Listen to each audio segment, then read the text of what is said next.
تو یہ اب یوں سمجھنے کی ہے تو غیر رسمی بس. تو اگر آپ مطلب فرض کرنا چاہیں تو ہم فرض کر سکتے ہیں کہ اس کی صدارت جو نہیں سب کر رہے ہیں. ٹھیک ہے جی. اور ظفر عمران صاحب کے اعزاز میں ہے اور حماد صاحب مہمان خصوصی ہیں. فرض کرنے میں کیا حرج؟ آلریڈی ادھر ہی بیٹھے ہوئے کیا جا سکتا ہے نا جی. اب دیکھیں نا حماد صاحب جلیبیاں لے کے آئے. ہم بیٹھے تھے وہاں تو ایک صاحب کا واقعہ سنایا. ایک صاحب انہوں نے کہا یار یہ جو مہمان خصوصی پہ لایا ہوا ہے اسٹیج پر مجھے اس کا کیا میرٹ بنتا ہے. اس نے کیا گھر سن یہ چائے بسکٹ پیسے تمہیں دینے. کرکٹ کی ٹیم ہوتی تھی نا ایسے کونسلر ٹائپ ان پڑھتا ہوتا تھا اب کو ہاتھ سے بنا کے بٹھا دیتا کہ جی یہ سرپرست اعلیٰ ہماری کلاب کرکٹ کلب کے. مقصد کیا ہوتا تھا کہ انہوں نے جو 1000 1500 دینا تھا انہوں نے اپنی جیب سے دینا. وہاں پہ وہ کچھ داد کے طور پہ کسی پلیئر نے کہا تو وہ خود ہی مین آف دی میچ کو خود سے ٹیپ لے کے آنی بال لے کے آئے اور وہ علاقوں میں چاکنگ ہوتی تھی کہ ٹورنامنٹ اور سرپرست ان کو ہوتا تھا کہ میرا نام آ اب آپ کو میں ایک آپ کو اطلاع سے نواز دوں کہ یہ ہمارے دوست ہیں انتصاب کہانی کے پروڈیوسر اور ایڈیٹر ہیں قریشی صاحب امتیاز قریشی صاحب. یہ ہمیں پتہ نہیں چلنے دیتے اور ہماری باتیں لائی جا رہی ہوتی ہیں. ہوشیار باش یہ ہم پتہ نہیں کیا کیا بول رہے ہیں. اچھا اگر جلیبی ایسے پڑی ہو اور اس کو نہ کھایا جائے اور مجھے لگا کہ میں نے جب پہلی دفعہ نعت لکھی نا تو کرم ہوا مجھ پر مدینے والے نے مجھے بلا لیا. پھر میں نے کچھ عرصے بعد پھر نعت شریف لکھی تو مدینے والے نے مجھے پھر بلا لیا. تو ایک صاحب کہنے لگے کہ بھائی لگے ہاتھوں کو یہ بات ہم بھی لکھیں. آپ اس طرح کہہ رہے ہیں کیونکہ ہم درشاد کرنا. اچھا میں کیا عرض کرنے والا تھا. ہاں صاحب کے گھر بیٹا پیدا ہوا. مولوی صاحب پاس گیا تو انہوں نے کہا جی ہم چاہتے ہیں کہ اس کا کوئی ایسا نام جو ہمارے خاندانی عظمت کے حساب سے اچھا سا نام ہو. انہوں نے اس کا نام رکھا سلیم الزمان جالیدوس. کچھ عرصے کے بعد دوسرا بیٹا پیدا ہوا. پھر لے گئے. انہوں نے کہا جناب نام کا قافیہ ملانا ہے. مولوی صاحب نے بڑا سوچ کے انہوں نے کہا جی اس کا نام رکھ دیتے ہیں اقلیم الزمان بطلیموس. کچھ عرصہ گزرا تو تیسرا بیٹا پیدا ہو گیا. پھر مولوی صاحب پاس لے گئے. انہوں نے کہا یار اب تو بندوق زمان کارتوس ہی بنا.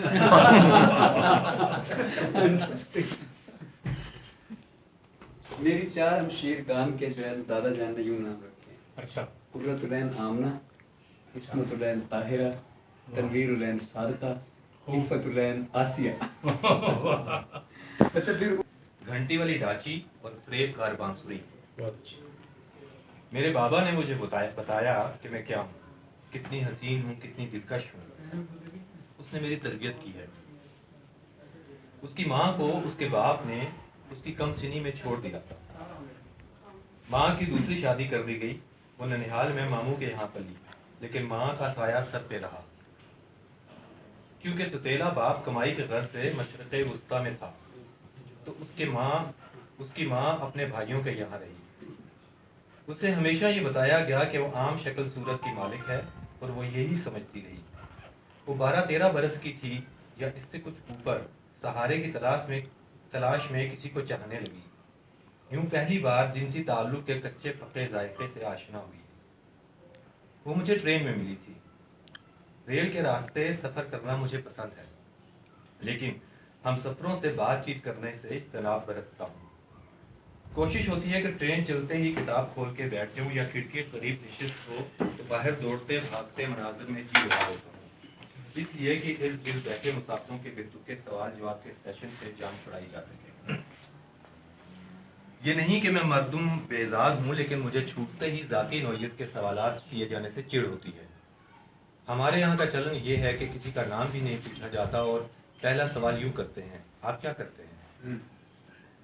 طبیعت میں جبر کر کے کہا جائے کہ میں لکھتا ہوں تو اگلا سوال داغ دیا جاتا ہے, اس سے آپ کا گزارا ہو جاتا ہے, کتنے پیسے کما لیتے ہیں. مطالعے کے بہت سے فوائد ہیں. ان میں سے ایک یہ ہے کہ آپ ہم سفروں کے محمل سوالوں سے بچ جاتے ہیں. میرا تجربہ ہے کہ میرا تجربہ ہے کہ ٹرین کی اپر کلاس میں آپ کو زیادہ کہانیاں نہیں ملتی جیسا کہ اکانومی کلاس کے ڈبے میں بکھری دکھائی دیتی ہیں. سفر کرداروں سے ملاتے ہیں اور اس کہانی کے کردار سے اپر کلاس کے ڈبے میں ملاقات ہوئی. تحریر دلچسپ تھی لیکن مدھم روشنی کی وجہ سے کتاب کے صفحوں پر مسلسل نظریں ٹکانے سے میری آنکھیں درد کرنے لگی تھیں. بہت اچھی. کتاب ایک طرف رکھ کے باہر دیکھا، منہ اندھیرا تھا. ٹرین کی چھکا چھک واضح سنائی دے رہی تھی جو کتاب پڑھتے کہیں گم تھی. مجھے بند کھڑکی کے شیشے میں اس کا عکس دکھائی دیا. وہ سامنے کی نشست کی پشت سے ٹیک لگائے آنکھیں موندے بیٹھی تھی. میں نے گردن گھما کے اسے دیکھا. اس کے ہونٹ پتلے تھے نہ موٹے. ناک ستواں جو اس خطے کے باشندوں کی کم کم ہوتی ہے. گال بھرے بھرے، تھوڑی نازک لیکن گوشت سے بھری. رنگت صاف تھی. پپوٹوں سے ظاہر تھا کہ آنکھیں بہت بڑی نہیں ہیں. انہی لمحات میں اس نے آنکھیں کھول دیں جیسے پپوٹوں کے پیچھے سے محسوس کر لیا ہو کہ کوئی اسے دیکھ رہا ہے. بہت اچھی. اس کی بھوری آنکھیں لمبائی میں عام سی تھیں لیکن گہرائی میں اتنی زیادہ جس کا اندازہ نہیں لگایا جا سکتا کہ کتنی گہری ہے. لیکن ڈوبنے کا اندیشہ باہر حال بیٹھا ہے. اس کی عمر یہی کوئی 30-32 سال رہی ہوگی. کوپے میں ہم 4 ہی تھے. 2 مرد اوپر کی برتھ پر سو رہے تھے. ان میں سے ایک اس لڑکی کے ساتھ تھا. یہ مجھے اس لیے معلوم ہے کہ وہ سفر کے آغاز میں اس ناظرین کے پہلو میں بیٹھا تھا.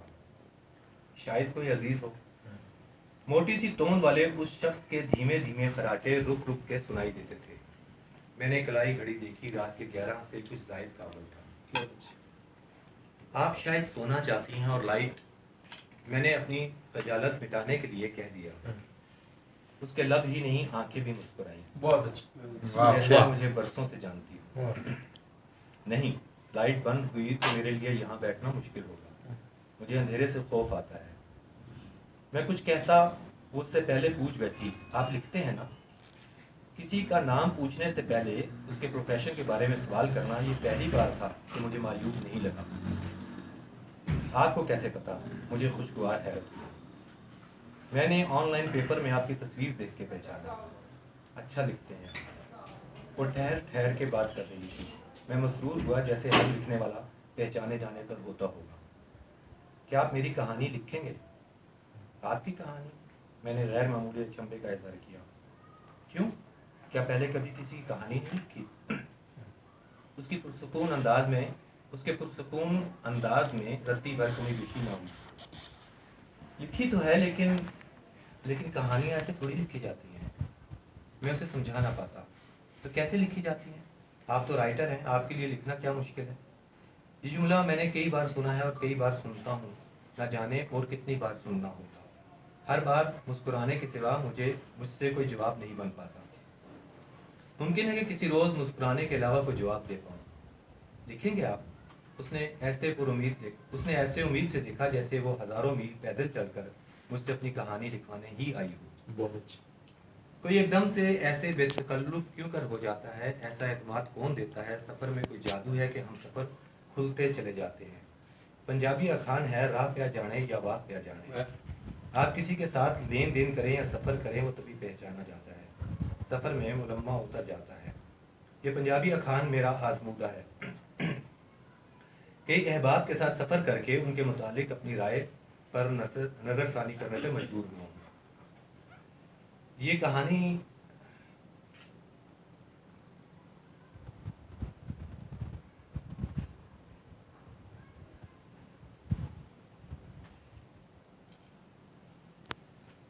کیا کہانی ہے آپ کی؟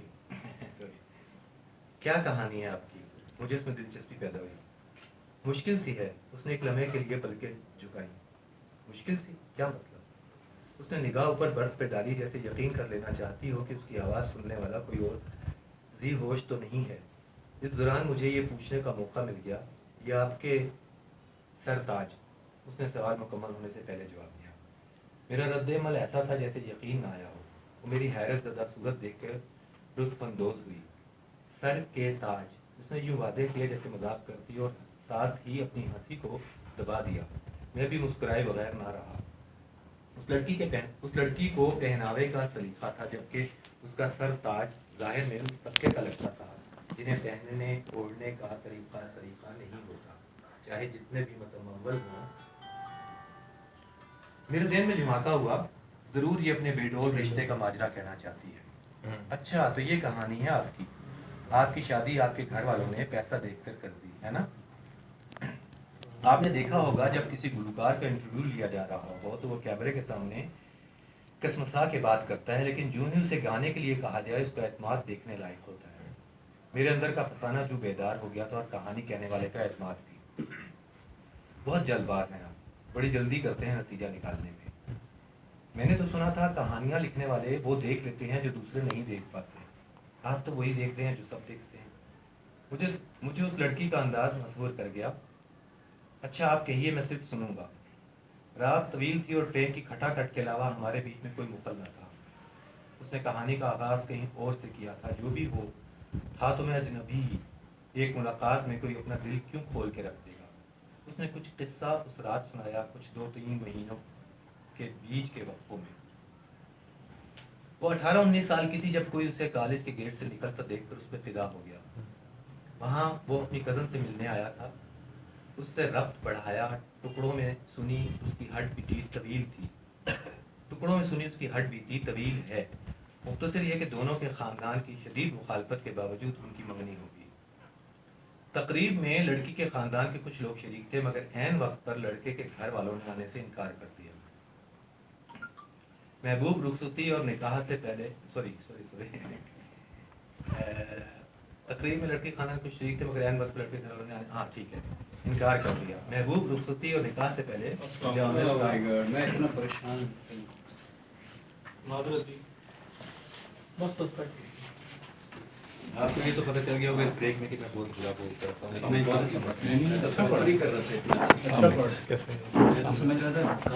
نہیں بہت اچھا، آپ فیل کر رہے ہیں نا، جو ہم فیل کر رہے ہیں اس کو کیا ہے۔ نہیں وہ ڈرامے کا ایک طالب ساتھ بیٹھا تھا تو اور زیادہ مجھے ڈر لگا۔ نہیں ڈر تو رنگنا چاہیے۔ اچھا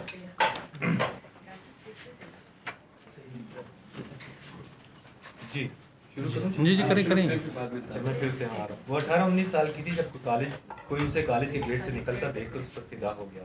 وہاں وہ اپنی کزن سے ملنے آیا تھا، اس سے ربط بڑھایا، ٹکڑوں میں سنی اس کی ہڈ بیتی طویل ہے۔ مختصر یہ کہ دونوں کے خاندان کی شدید مخالفت کے باوجود ان کی منگنی ہو گئی۔ تقریب میں لڑکی کے خاندان کے کچھ لوگ شریک تھے، مگر عین وقت پر لڑکے کے گھر والوں نے آنے سے انکار کر دیا۔ محبوب رخصتی اور نکاح سے پہلے مجامعت کا خواہش مند ہوا۔ نہ کی تکرار کام نہ آئی، چاہتے نہ چاہتے جرم سرزد ہو گیا۔ اس کا کہنا ہے کہ وہ محض محبوب کی خواہش پوری کرتی تھی، خود حظ نہ اٹھاتی تھی۔ فقط ایک بار لطف لیا اور اس کی سزا یہ ملی کہ حمل ٹھہر گیا۔ انچاہے نے اپنے ہونے کا اعلان کیا تو غیر قانونی طریقے سے اسقاط کروایا گیا۔ وہ عطائیوں کے ہتھے چڑھی، کیس بگڑ گیا، 4 مہینے میں 4 بار DNC کے اذیتناک مرحلے سے گزرنا پڑا۔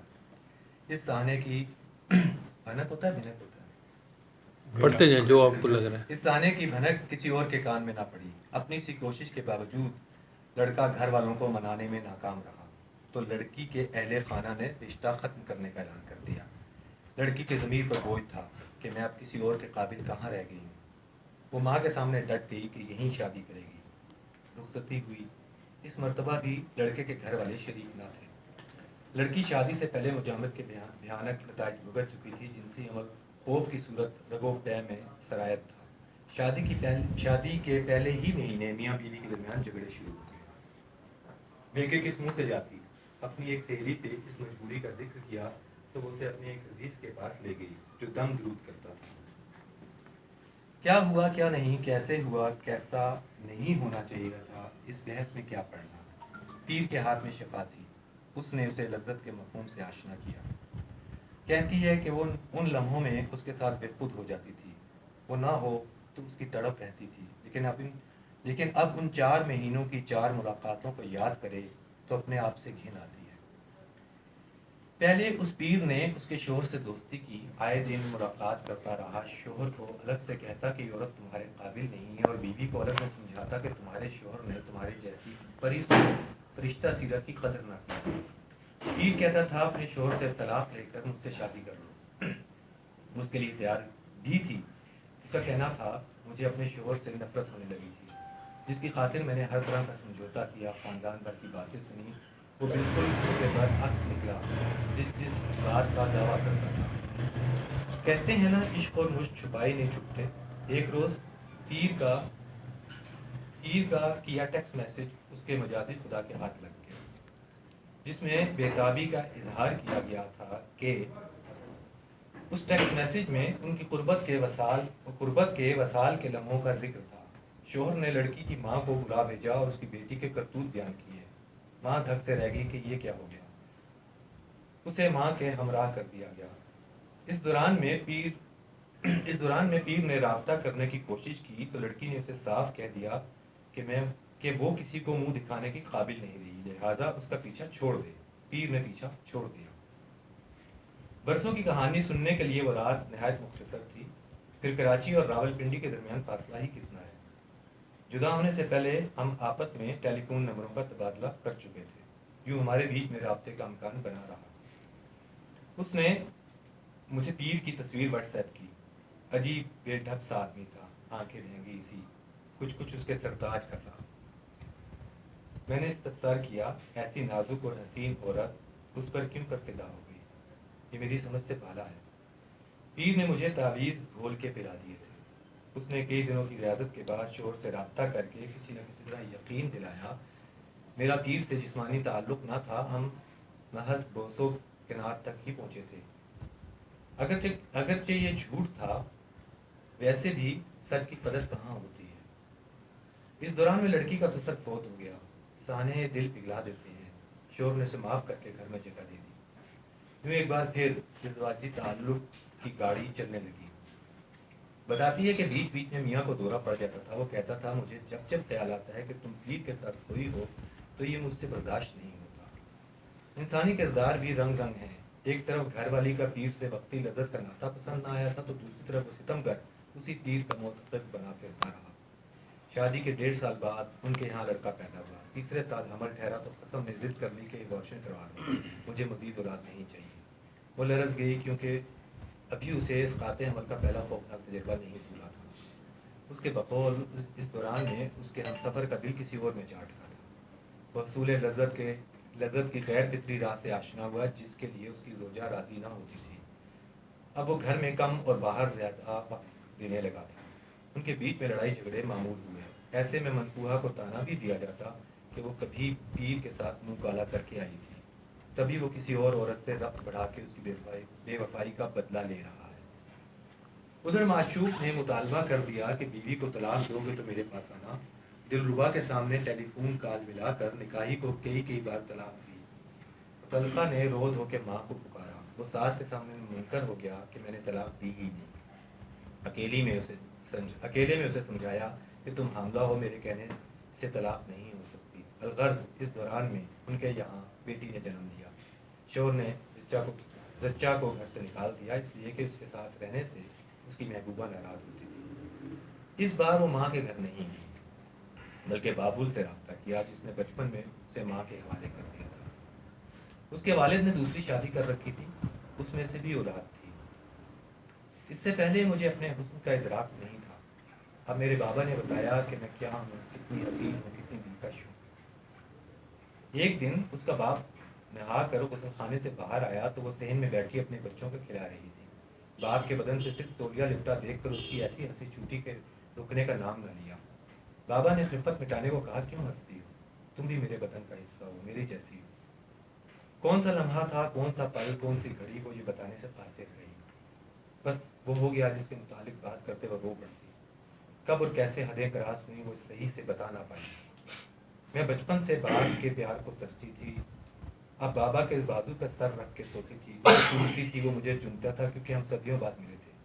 کہنے کو اسے بہت کنار کہہ لو لیکن تم نہیں سمجھو گے، نہ میں سمجھا پاؤں گی. ادھر نے دختر کو یہ تربیت دینا شروع کی کہ بستر میں خاوند کا دل کیسے جیتا جا سکتا ہے، مرد کو سیکس کی لذت سے کیسے فیضیاب کرتے ہیں کہ وہ کسی دوسری عورت کو طلب نہ کرے. بابا یہ سب کچھ نیک نیتی کے جذبے سے کر رہا تھا تاکہ اس کی شہزادی اپنے گھر سکھی رہے.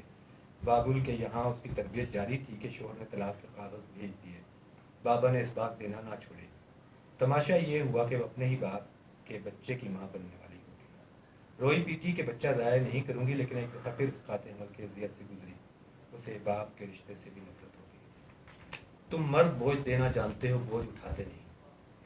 بابل کے گھر سے نکلی تو ماں کے یہاں پناہ لی۔ اب کی دلکشی پہلے سے سوا تھی، اور یہ ادراک بھی کہ اس جیسا کوئی اور نہیں ہے۔ بہت سو نے اس کی طرف ہاتھ بڑھایا، لیکن انہیں یہ کہہ کر ٹھکراتی رہی کہ وہ اس کے لائق نہیں ہے۔ میں اب اتنی تربیت یافتہ ہو گئی تھی، بابا نے یہ سکھا دیا تھا کہ کسی کے پیار کے جال میں نہیں پھنسنا۔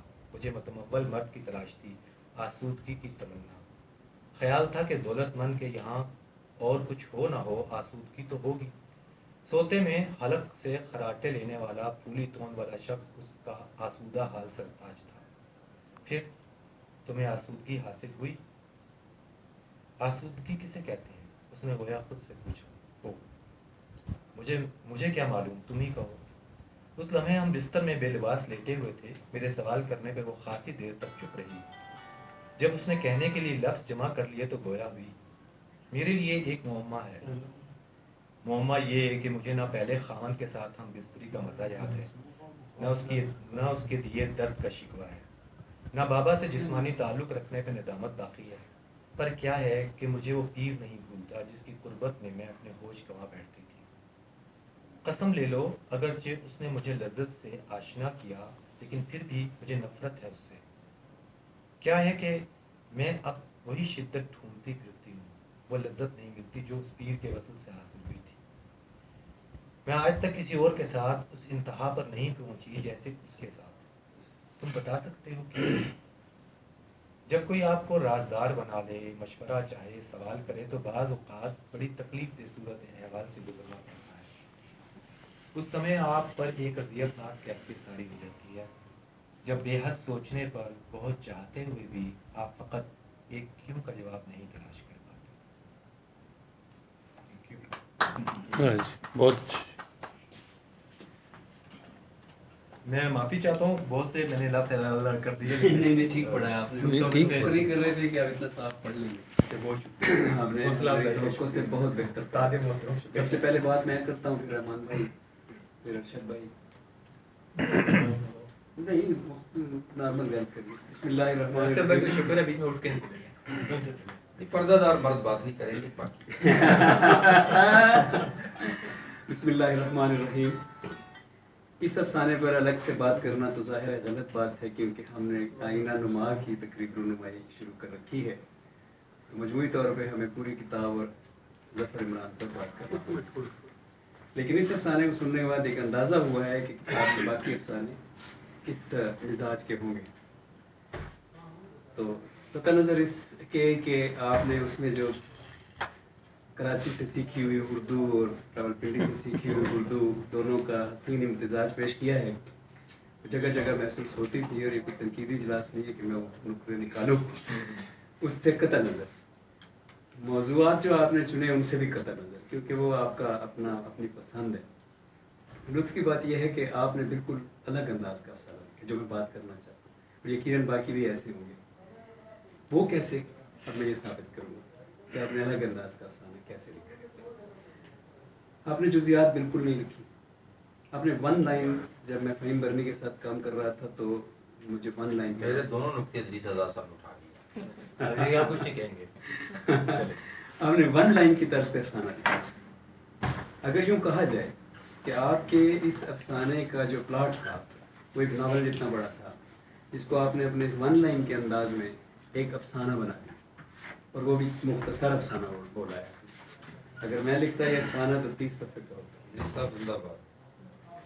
اور پھر آپ نے اس کی جو کہانی بتاتے ہوئے مختلف رخ اختیار کر لیے، 4-5 کہانیاں ایک جگہ بیان کی، اور اتنے کہانیوں کو اس طرح سے بیان کیا ہے کہ ہو گیا چلا گیا، آ گیا بیٹھ گیا، کوئی جزیات نہیں ہے بیچ میں، جیسے ون لائن بتائی جاتی۔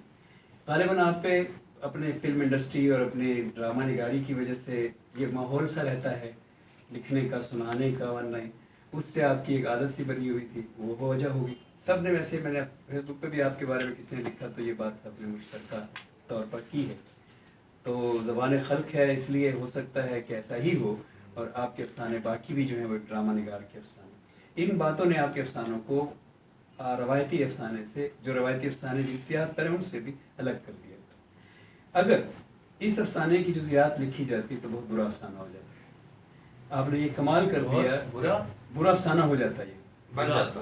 ایم اے زاہد کی کتاب بن جاتی، اچھا برا افسانہ، بہت برا افسانہ ہو جاتا ہے، کیونکہ آپ نے جس موضوع کو چھیڑا ہوا ہے، جن موضوعات کو آپ اوروں میں افسانوں میں چھیڑیں گے، ان کی جزیات کا دوسرا مطلب کیا ہے کہ ایک ایم اے زاہد کی کتاب آپ پڑھ لیں۔ تو یہ تھا ہی تقاضا آپ کے اس کا کہ آپ اسی طرح سے کہیں کہیں جمپ لے جائیں، کہیں کہیں بات چھوڑ دیں، کہیں کہیں بات گول کر دیں۔ تو بڑی خوشی ہوئی آئینہ نما دیکھ کے، نام کا مجھے پتہ نہیں آپ نے کیوں رکھا، تو شاید رحمان بھائی اس سلسلے میں بتائیں۔ تو آپ کو مبارک ہو، اور یہ آپ کی پہلی کتاب ہے، انشاءاللہ اس کی تقریب رونمائی کہیں اور بھی ہم کریں گے، یہ تو غیر رسمی سی تقریب تھی۔ پر میرے لیے یہ بڑی خوشی کی بات ہے کہ میں نے پڑھنے سے بھی پہلے کتاب آپ کے زبان سے افسانہ آپ کی طرف سے سن لیا۔ Thank you very much. آپ کہیں گے میرے پر رحمان صاحب نے بول دیا۔ پہلے ڈاکٹر بات کر لینا،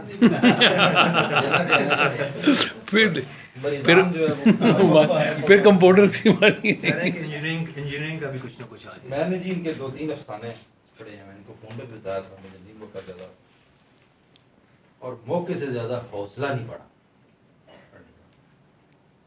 تو 3 نقطے جو میرے ذہن میں تھے وہ جی صاحب نے بھائی مختصر طور پہ انہوں نے بیان کر دیا۔ دیکھیں ادب جو ہے نا، جذبات نگاری کا، آپ اسپاٹ طریقے سے ایک نہیں بلکہ بہت سارے واقعات کو گزار دیتے ہیں کسی شخص کی نظر سے یا سوچ سے یا جس بھی میڈیم سے آپ کا تعلق ہو، تو وہ میرے خیال سے بڑی۔ میں نے جس پر پہلا افسانہ غالباً 12-13 سال کی عمر میں پڑھا، جوہر آباد سرگودا سے چھپنے والا ایک میگزین تھا، ادبی میگزین، اس میں افسانہ تھا، اور 2-2.5 صفحے کا ہوگا، 3 صفحے کا ہوگا، وہی چوڑے میگزین والے سائز کے صفحات ہوتے ہیں، اور ایک چھوٹا سا واقعہ تھا، اور اس کو مصنف نے 2.5-3 صفحات پہ پھیلایا تھا۔ وہ اتنا انٹرسٹنگ تھا، لیکن اس کے اندر میں اتنا انوالو ہو گیا کہ مجھے وہ یعنی اچھا لگا، اور مجھے وہ سیکسی بھی نہیں لگا۔ مجھے اس میں یعنی منطقی بات تھی چونکہ کوئی، تو وہ اب ان کے ہاں جو میں نے تھوڑا سا دیکھا ہے، پہلے کے آن لائن بھی افسانے 1-2 پڑھے تھے، تو یہ پوری کتاب پڑھنے کے بعد یہ تاثر فائنل ہو سکتا ہے، مگر مختصر نویسی والا جو معاملہ ہے نا، یہ اس پہ بڑی دھیان جاتا ہے کہ جذبات جو ہے نا وہ پورے بیان نہیں ہوتے، اور چھلانگیں زکندیں بھرتے ہوئے نا ایک جگہ سے دوسری جگہ۔ اب اتنا بڑا ایک واقعہ ہو گیا اس سٹوری کے اندر کہ جس کے بارے میں کہا جاتا ہے کہ بھئی زمین آسمان اوپر نیچے ہو گیا، اور یہ اس کے اوپر سے اس طرح گزر گیا جیسے پان منہ میں ڈالا، پسند نہیں آیا تو رکھ دیا۔ تو یہ مجھے تو بالکل اچھا نہیں لگا۔ تو دوستی اپنی جگہ ہے، جاری اپنی جگہ ہے، ٹھیک ہے ٹھیک تو یہ افسانہ نگاری نہیں پسند ہے۔ تو تنقیدی اجلاس ہوتا تو ایسی باتیں ہے، نہیں اچھا ہے، نہیں یہ سچی بات ہے، باقی کچھ اور کہانی بھی پڑھ کے دیکھیں گے۔ اچھا، لیکن جو ان کی سنجیدگی ہے، جو ان کی کمٹمنٹ ہے، اور جو ان کی ہمدردی ہے ٹورڈز، ان سے ڈراموں پر بھی میں ایک دفعہ بات ہوئی ہے نا مختصر سی، تو ان کی رائے وغیرہ اور ان کے نقطہ نظر سیاست، مذہب، جنس پر میں ان کو جانتا ہوں۔ بہت یعنی وہ شخص نہیں ہے جو شہرت کے لیے کچھ لکھے گا، ایسا کرے گا، لالچ کے لیے ایسا کرے گا، اور کسی دنیاوی مالی منفعت کے لیے، فائدے کے لیے، وہ نہیں۔ یہ جو کچھ کر رہے ہیں نا، یقیناً ان کا مطالعہ بھی مجھ سے میں بھی زیادہ ہوں، اور معاملہ یہ ہے کہ ہم تھوڑے میڈیا ہے، یہ آگے چلا گیا نا، اس کے اندر سب سے زیادہ بکنے والی چیز ہے کسی نے کوئی نہ کوئی شکل، کوئی نہ کوئی صورت۔ ایک دفعہ میری ظفر عمران صاحب سے ہی بات ہو رہی تھی، تو انہوں نے بڑی دلچسپ بات ہوئی، میں ڈرامے نہیں دیکھتا، ٹائم ہی نہیں ملتا. تو حیرت بھی ہوتی ہے کہ سارا دن یہ لوگ لگا کے ڈرامہ کو دیکھتے رہتے ہیں. کیا دیکھتے ہیں اس میں؟ انہوں نے مجھے بتایا کہ ڈرامے کا موضوع بہت بدل گیا ہے.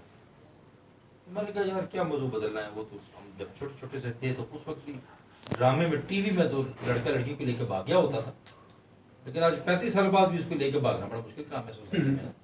وہ ڈرامہ اور ان کا نہیں, تمہیں نہیں پتا, تمہارا بڑا پرانا نالج ہے. اب جو ڈرامے میں دکھایا جا رہا ہے وہ یعنی ایکسٹرا میرٹل وہ بھی پرانا ہو چکا ریلیشن شپ. 10 سال تو نہیں, میری آپ سے کچھ سال ڈیڑھ سال بات ہوئی ہوگی. نہیں اس کے میں نے اس کو نوٹ کیا اور تھوڑا سا میں نے غور کیا تو واقعی اس کی ایکسس میں نے دیکھی کہ بھی شادی کے بعد جو ہے نا یہ معاملات یہ خاصا ایسا ہونا کہ امکان ہو تو ان کو احتیاط کرنا چاہیے. شکریہ. سب سے پہلے صاحب آپ دوست بھی ہیں, سن بھی لیا ہے. میں چاہتا ہوں کہ آپ محبت سے پیش آئیں. ایک معذرت کہ میں تاخیر سے پہنچا, اور آپ کے اس افسانے پہ بات اس لیے میں ابھی نہیں کرنا چاہتا کہ میں شروع سے اس کو سن نہیں پایا. کتاب بھی نہیں پڑھی, اور کتاب اسی لیے نہیں پڑھی کہ جس دن میں نے آپ سے کتاب پڑھی تو میرے آپ کے تعلقات کشیدہ ہونے کے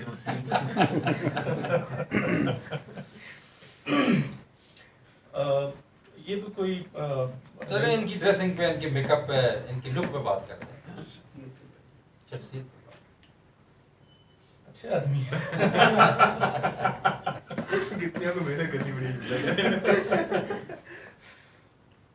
میرا خیال ہے ٹھیک ہے, ٹھیک ہے. نہیں, ان کا جو پوٹینشیل ہے نا اس کے حساب سے ابھی یہ کتاب تو کچھ بھی نہیں ہے. یہ جتنا اچھا لکھ سکتے ہیں, اور انہوں نے اس کتاب میں جتنی جلد بازی دکھائی ہے, اور جو میں ایک چیز کہنا بھول گیا, یہ پوائنٹ بھی آپ کو ادھر چلا گیا. اب یعنی پہلے پے تھے, اب سے ہو گیا, سے بھی ہو گیا. فیس بک پر جو اپنی نا ایک خود نوشت لکھ رہے ہیں, ٹھیک ہے, حالانکہ اس میں بھی اختصار بہت ہے, مگر اس کا جو ہے نا وہ ٹون ہے ہی ٹاپ پر. چلیں میں اتنی بات وہ شاندار وہ ہے چل رہی ہے نا. تو اس کتاب کو میں نے پڑھنا شروع کیا تھا, ابھی پہلا 2-4 صفحے میں نے پڑھے تو مجھے اندازہ ہو گیا کہ یہ جلدی میں پڑھنے والی چیز نہیں ہے. آج کل مصروفیت کی وجہ سے جس طرح میں پڑھنا چاہتا ہوں میں اس طرح پڑھ نہیں پا رہا. میں 7 حاشیے لگا کے اس کو پڑھنا چاہتا ہوں اور پھر ان سے تفصیل سے اس بات کرنا چاہتا ہوں. ان میں جتنا پوٹینشیل ہے اس حساب سے انہوں نے اس کتاب میں تو کچھ بھی شو نہیں کیا. یہ جلد بازی میں انہوں نے کتاب دے دی, اور اس میں موضوع جو انہوں نے اٹھایا ہے نا وہ بڑا میں سمجھتا ہوں چیپ ہے. ان کو اس کی ضرورت نہیں ہے, یہ اس کے بغیر بھی بہت اچھا لکھ سکتے ہیں. اور دو آج کل مارکیٹ میں یہ بک رہا ہے تو شاید انہوں نے اس ٹرینڈ کو ایکسپلائٹ کرنے کی کوشش کی ہے. بہرحال وہ ان کی چوائس ہے, اس پہ ظاہر ہے ان کی پکڑ نہیں ہونی چاہیے. سارا زمانہ اس طرف چل رہا ہے تو انہوں نے اگر بیتی گنگا میں ہاتھ دھو لیا تو کوئی بڑی بات نہیں ہے. باقی زیادہ پڑھ کے کتاب کو تو پھر تفصیل سے بات ہوگی. جی بالکل. باقی اب آپ سے سر جی آپ پہلے کوئی اور بات کرنا چاہتا تو کر لیں. میں صرف ایک بات کروں کہ جب وہ سنا رہے تھے تو مجھے ڈاکٹر صاحب کا شعر یاد آ رہا کہ ماں جب بھی دم کرانے گئی مولوی ڈی ٹریک ہو گیا.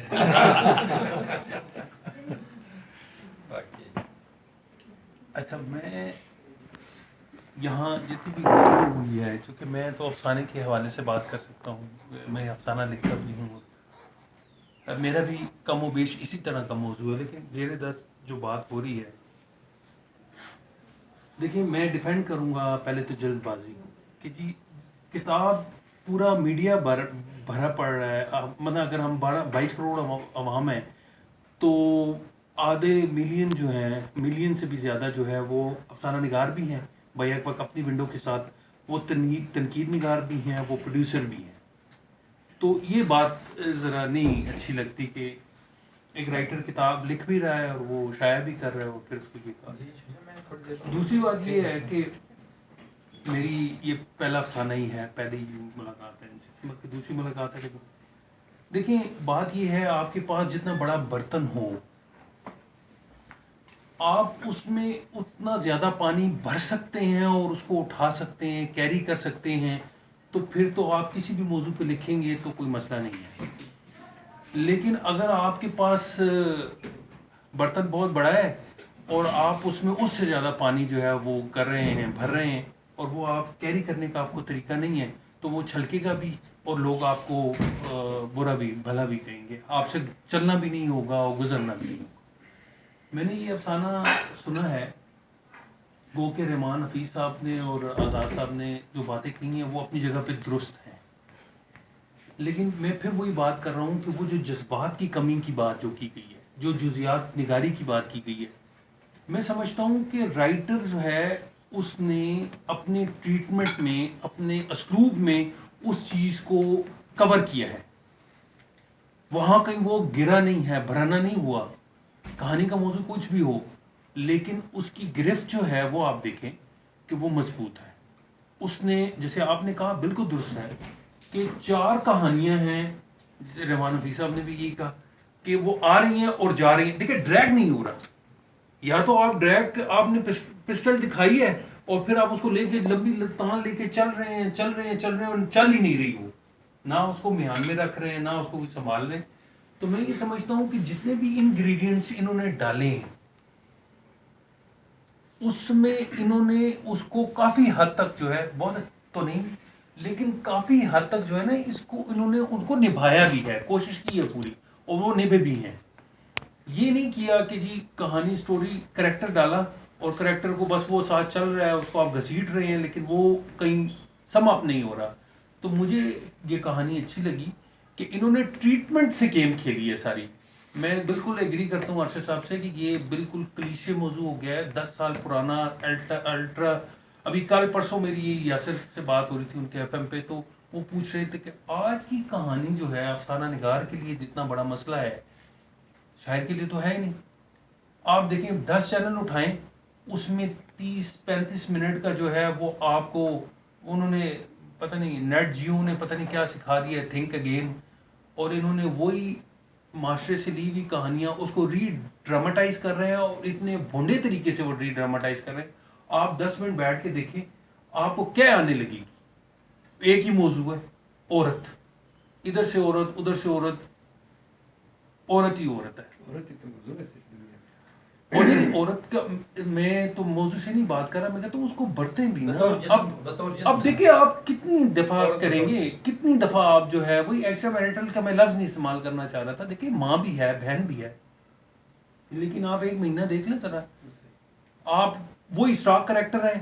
اچھا وہ صرف پروڈکشن کر رہے ہیں، پروڈکشن سمجھتے ہیں نا، بس وہ پروڈکشن ہو رہی ہے کہ 4 ادھر بیٹھ دیں گے، تم نے اس طرح کر لینا ہے، ٹھیکے پہ جو کام ہو رہا ہے. ورنہ اس کے پیرالل دیکھیں تو وہ ٹی وی 1 والے جو ہیں وہ افسانوں کو ڈراماٹائز کر رہے ہیں. آپ دیکھیں، آپ بیٹھے تھیم دیکھیں وہ کس طرح افسانے کو بنا رہے ہیں. پرانے افسانے غلام عباس کے ہیں اور جتنے بھی ہمارے لیجنڈ ہیں ان کو ڈراماٹائز کر رہے ہیں، تو زبردست ڈراماٹائز کر رہے ہیں. آپ کو بوریت نہیں ہوگی، آپ کو ایک لطف آئے گا. لیکن جو جس طرح میں نے نشاندہی کی ہے وہاں تو بالکل ہی. اچھا پھر اب افسانہ نگار کے لیے کیا مسئلہ ہو گیا، اس نے موضوع بھی چننا ہے، اس نے ٹریٹمنٹ بھی سننی. آپ مجھے یہ بتائیں، ایک عورت کے اوپر آپ 99 موضوع تلاش کر سکتے ہیں، 1099 تو نہیں نہ بنا سکتے.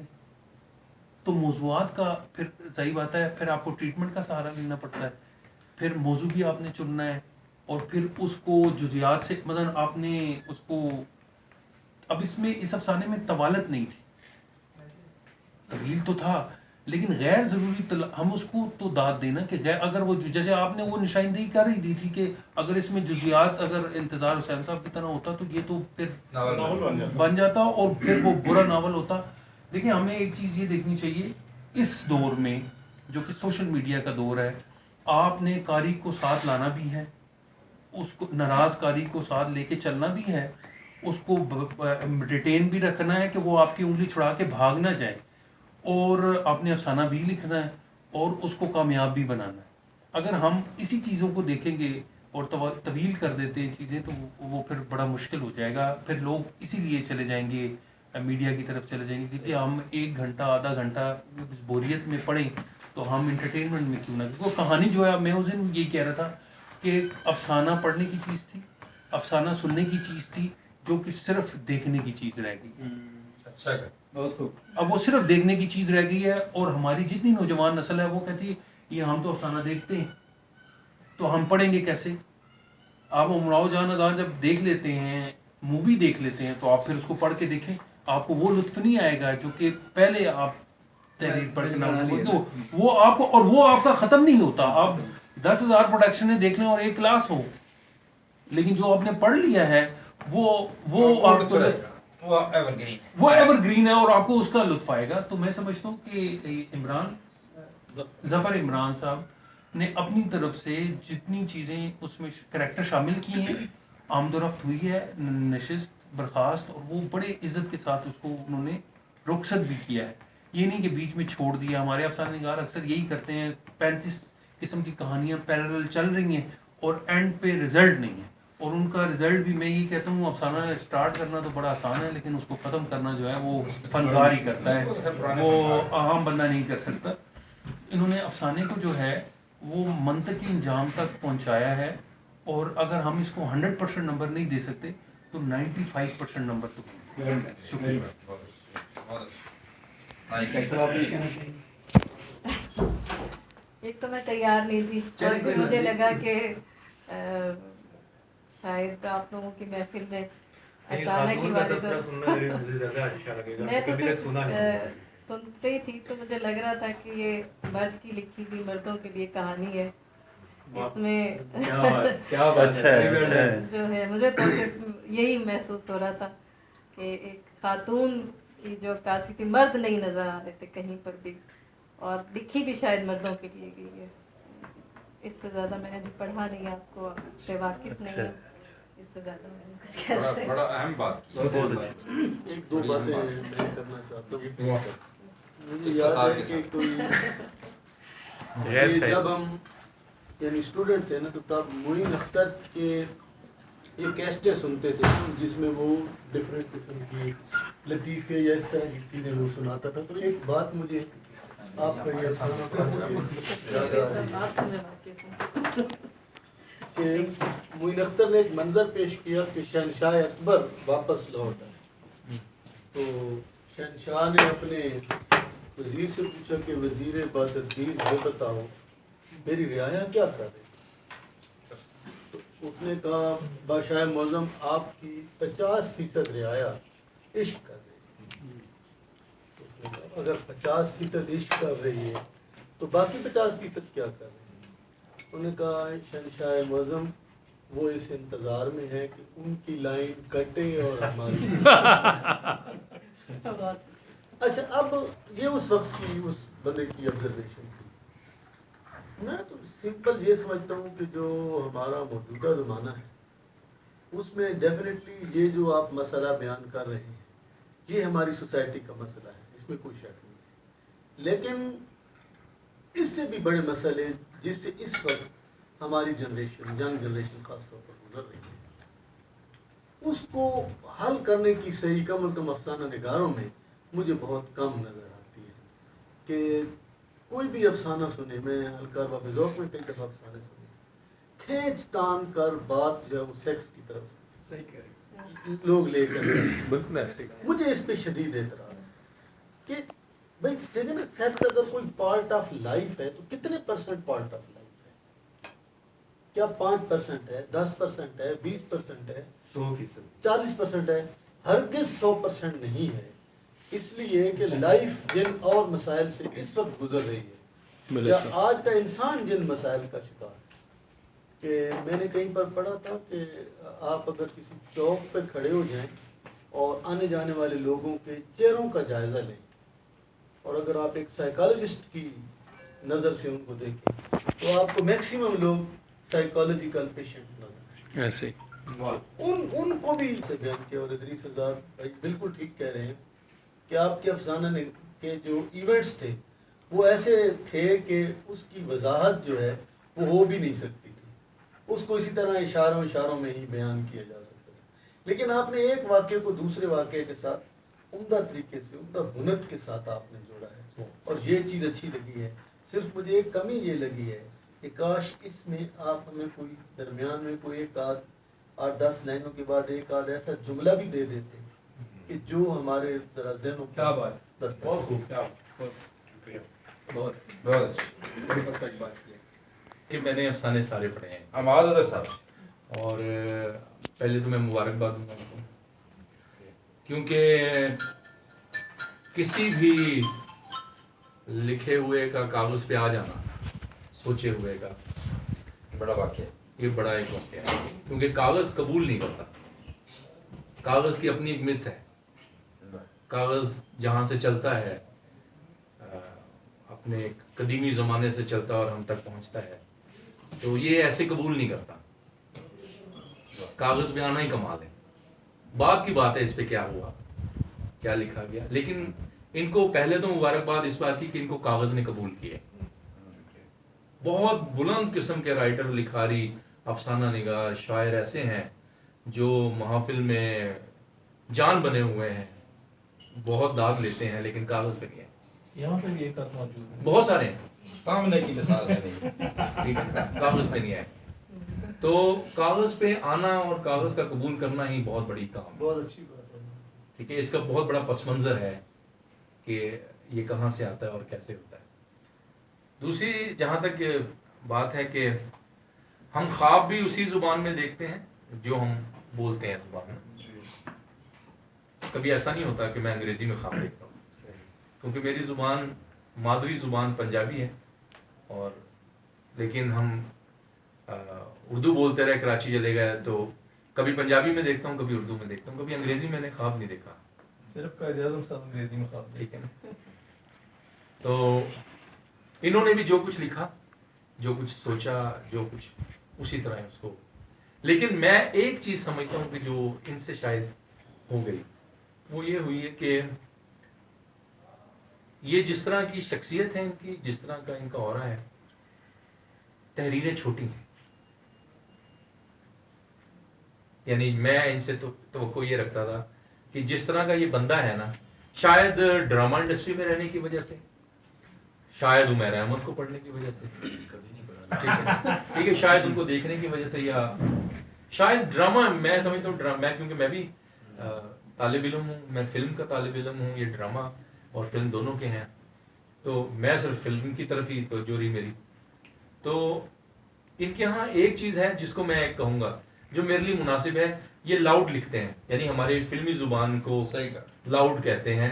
یہ جو ان کے ڈائلاگز ہیں یہ فلمی ہیں، ان کی یہ خوبصورتی ہے. ان کا لاؤڈ یہ سے مراد بولڈ نہیں، یعنی وہ جو ایک تو جملہ مختصر اور دوسرا تھوڑا سا ایسا ڈائریکٹ کم لکھے ہوا جو کافی ہو جاتا کافی ہو جاتا ہے. دور تک مار کرتے. ٹھیک ہے نا. بچے اتنے جانتے ہیں. یہ بہت زبردست لکھ سکتے ہیں. یہ کوئی آخری کام نہیں ہے ان کا. یہ اللہ تبارک تعالیٰ ان کو زندگی دے. ان کے تجربات جو پچھلے دنوں یہ تجربات میں رہے ہیں، اگر یہ ان تجربات کو لکھیں گے تو مجھے لگتا ہے کہ یہ بہت کچھ لکھ لیں گے. اور عین ممکن ہے ہم اس دن ان کی لفظیات پہ بات کر رہے ہوں کہ یار کیا مشکل لفظ، کیا کیسے کیسے لفظ ہیں، کیا ہونا چاہیے. ٹھیک ہے، کیونکہ تجربات بڑے ہو گئے. یہ ظفر عمران صوفی ہے لیکن ملامتی صوفی ہے. یہ مسئلے نہیں ہے، یہ وہ مسئلے ہوتے ہیں جو جملوں میں بات. ایک دلیل ہے آپ کی بات کی ایکسٹینشن.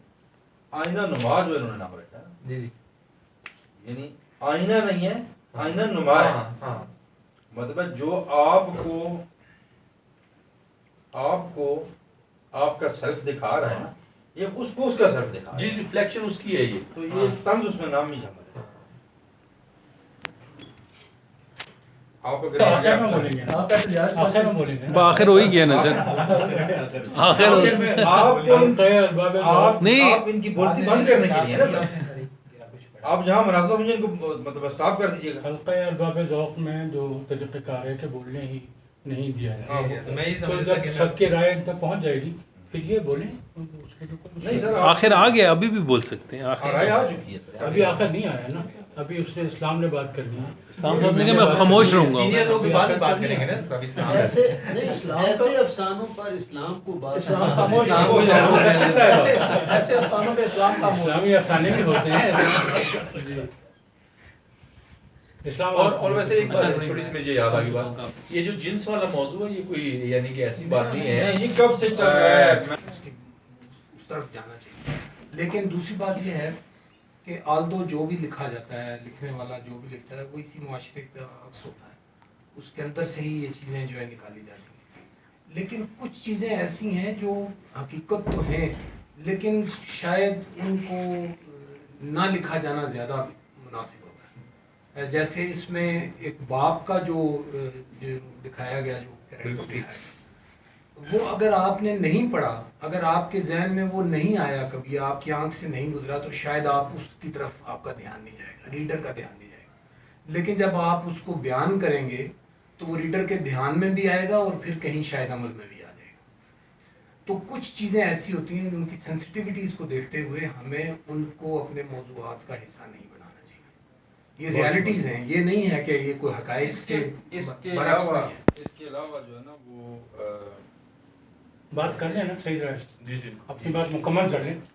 آپ فرمائیے. جی سوری. تو باقی جو افسانے کی بات کر رہے تھے کہ تھوڑا مختصر لگا، میرا خیال ہے افسانہ ہوتا ہی مختصر ہے، اور اس میں جس طرح انہوں نے خالی جگہیں چھوڑی ہیں کچھ وہ پڑھنے والے کے لیے کہ وہ خود بھی اپنے آپ کو جو ہے وہ اس کے اندر مگن کرے، اس میں شامل ہو جائے، وہ ضروری بھی تھا بہت ساری جگہوں پر.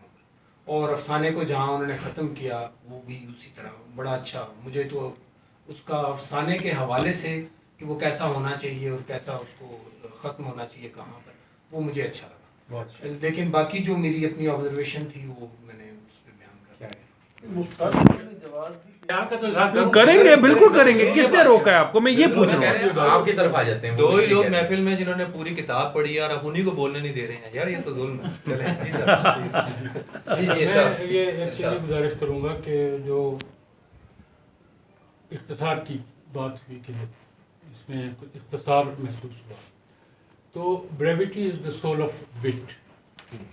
یہ ایک عام اصول ہے کہ اختصار جو ہے اس میں ایک اپنا لطف ہوتا ہے. کچھ چیزوں کو چھوڑ دینے سے، وضاحت سے بیان نہ کرنے سے اس میں ایک اور کشش اور ایک اپنی جگہ وہ خود ایک وضاحت ہو جاتی ہے. اچھا، ان کی جو کتاب ہے، جو کچھ بھی انہوں نے لکھا ہے، جو بھی اس میں میں نے اس میں سے خاصا حصہ پڑھ لیا. اچھا، میرا اپنا ظاہر ہے کہ ہر ایک کی اپنی سوچ ہے، اپنی احتیاط ہے. پھر میں نے اس کتاب کو چھپا کے رکھ دیا. میں نہیں چاہتا کہ میری بیوی بھی پڑھے، میرے بچے پڑھیں، میری بہو پڑھے. میں نہیں، میں یہ میرے اپنے ہاں نہیں ٹھیک ہے، میں نہیں. ٹھیک ہے. اور اس کی